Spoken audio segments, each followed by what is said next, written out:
বর্গক্ষেত্র আঁকতে যাব। তো বর্গক্ষেত্রের সংজ্ঞাটা কি? বর্গক্ষেত্র হচ্ছে যে চতুর্ভুজের সবগুলো বাহু সমান এবং প্রত্যেকটা কোণ সমকোণ তাকে বর্গক্ষেত্র বলে।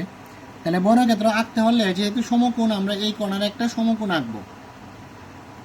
এই কোণার একটা আমরা 90 ডিগ্রি কোণ আঁকবো। তো 90 ডিগ্রি কোণটা কীভাবে আঁকা আমরা দেখবো।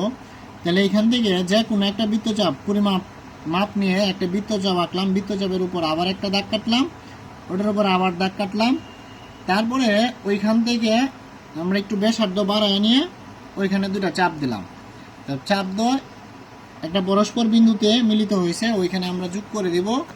তাহলে এইখান থেকে এই পরিমাণ পর্যন্ত যোগ করে দেব। যোগ করার সময় মাথায় রাখবো যে ওই পাশে যে বাহুটা দিলাম তার চেয়ে একটু বড় আঁকার চেষ্টা করব, অথবা তার সমান।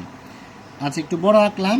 এখন আগের যে অংশ, নিচের যে বাহুটা আছে, এই বাহুর সমান করে, যেহেতু প্রত্যেকটা বাহু সমান, এই জন্য এখানে সমান করে আঁকতে হবে। এই বাহু সমান করে আমরা এই পাশে একটা বৃত্তচাপ আঁকতে হবে।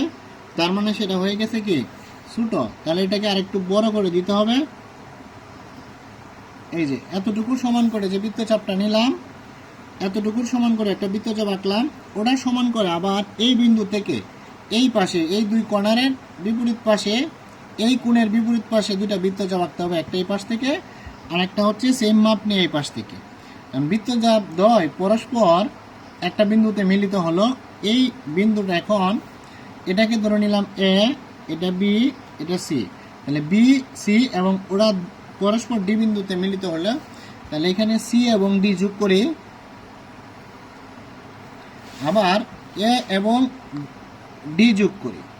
তাহলে এ ও ডি যোগ করলাম। যোগ করার সময় অবশ্যই আমরা ওটা মিলছে কিনা ওটা আমরা দেখে নিব।